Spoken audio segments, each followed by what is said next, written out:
known as first down. All right, Brian. So the Giants, they could do the easy thing and just stay at 6. Yeah. So I'm thinking like, okay, we could stay at 6, get a receiver, call it a day, relax the rest of the night, move on to day 2. If you're Joe Shane and Brian Dable and the rest of the front office. Unfortunately, the Giants don't really have that luxury because a lot of teams have been calling Joe Shane to trade down or to trade up to 6 and for the Giants to trade down. So the question is, what teams not only should or can jump up to 6, but would also benefit the Giants? So I think the team that benefits the most is the Minnesota Vikings. I think Minnesota's going in with Sam Darnold as their starting quarterback next year. How does that invite any hope into that fan base? So they need to come out of this draft with some sort of plan for the future of their quarterback position. They have 2 first-round picks. They could trade up to 6, give us the 2 first-round picks. We can move back to it's 11 and 23, I think. The Vikings are there at 6. They can take their guy, most likely McCarthy, because that's been kind of the guy Minnesota's been really hyping up. And then for the Giants, well, at 11, you can address corner, or, if a wide receiver falls, get a wide receiver. And then with that second first-round pick, you can go out and address quarterback. You can go out and get Michael Penix Jr., who just wrote an article in the Players Tribune today. Basically, the biggest thing I got from that is his leadership ability, that maturity. Remember, the biggest problem I had with Caleb Williams was his maturity. Michael Penix just put on display he's mature and goes, I understand the concern. But I'm here to tell you it's okay. That's a guy I want leading my football team. And then you go into the second round, you can pick up a Keon Coleman, that's 6'4" wide receiver to hit the Penix to give. So from there, it just seems like a slam dunk for the Giants. Yeah, I agree. And it's like, I understand, when you have 3 top tier receivers and then, Harrison Jr. and Neighbors and Odunze, it's like, okay, you're passing up on that with the risk of, not even getting someone as good as those guys. Mm-hmm. But at the same time, this team already has a lot of holes as it is. Yeah. And yes, getting receivers solves one of those holes, but why not? You just mentioned get 2 first round picks. Let the Vikings, chase who they want, which is whether it's McCarthy or it's a Drake May, right? It's the quarterback that doesn't go in the top 3 is who they want. Yeah. So if it's if it's Caleb Williams, it's gonna be Caleb Williams, but that's not gonna happen. So exactly. Spoiler.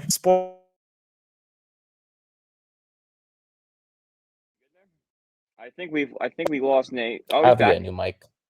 Gotta get a new mic. You good? I gotta get a new mic. This is ridiculous. Yeah. Hello? Yep. Yeah, I hear you. Okay. I swear I have to get a new mic. Yeah. This is ridiculous. Mm-hmm. Anyways. It's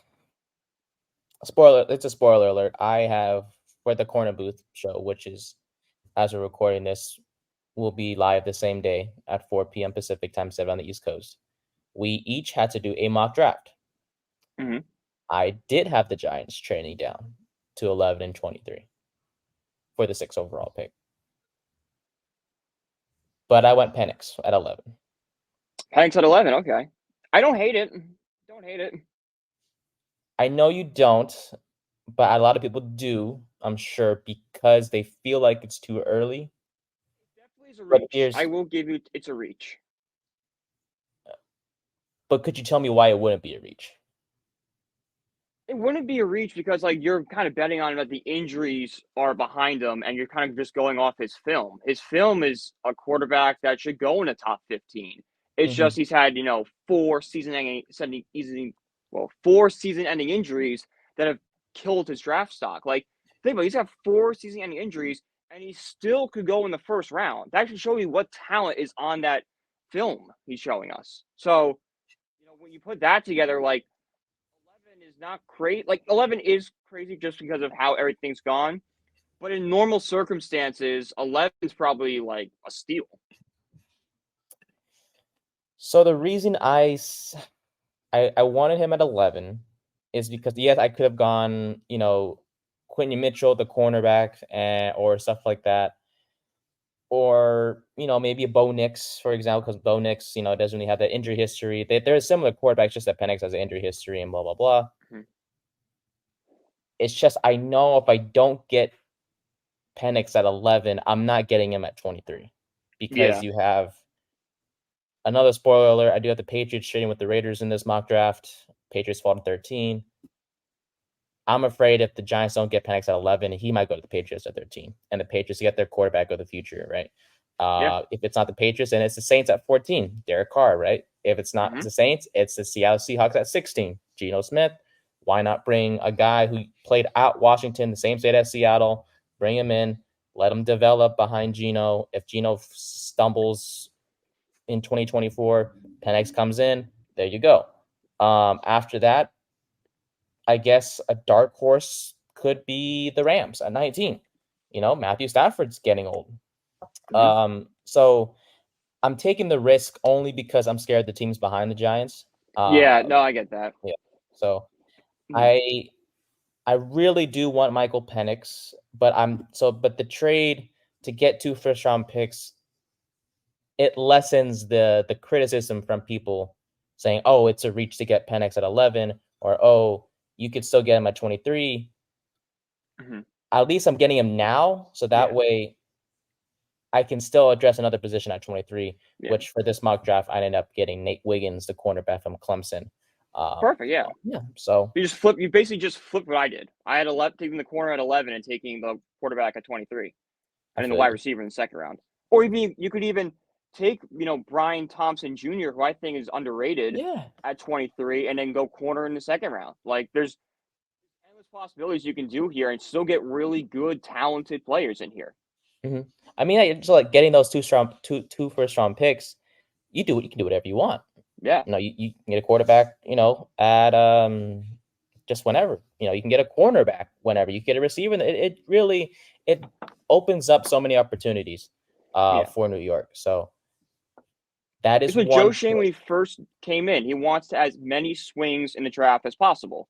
Trading back in 2 first-round picks would be getting 2 more swings to get good, potentially franchise-altering pieces. Because at the end of the day, like, we can say all we want, like, okay, this player's better than this player, but the NFL draft is just a lottery at the end of the day. We have no idea these players are going to translate to the next level. We don't know what kind of coaching is going to happen or not.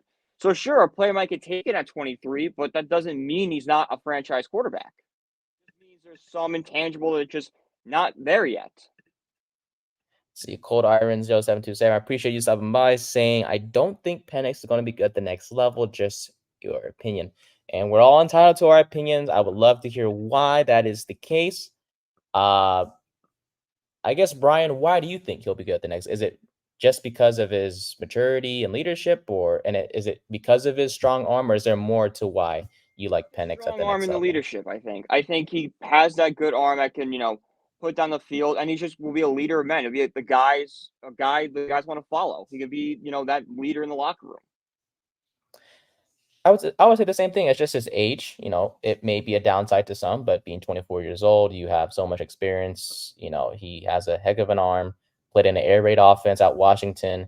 He's not afraid to sling it. And regardless of who's playing wide receiver for the Giants in 2024, whether it's Darius Slayton, Wan'Dale Robinson, Jalen Hyatt, whoever they get in the second round this year, if they do chase a receiver, you want a quarterback that's not afraid to throw the deep ball, not afraid to just sling it and just be like, just take the risk of just throwing that into tight spaces or wherever the case may be. And Penix is that guy. I feel like he is better equipped at doing that compared to a Drake May or JJ McCarthy or a Bo Nix as well. So I really do like Penix. And you read the letter that he released to the Players Tribune. I love the guy. I really do. Plus, he could honestly, that letter could shoot him off draft boards.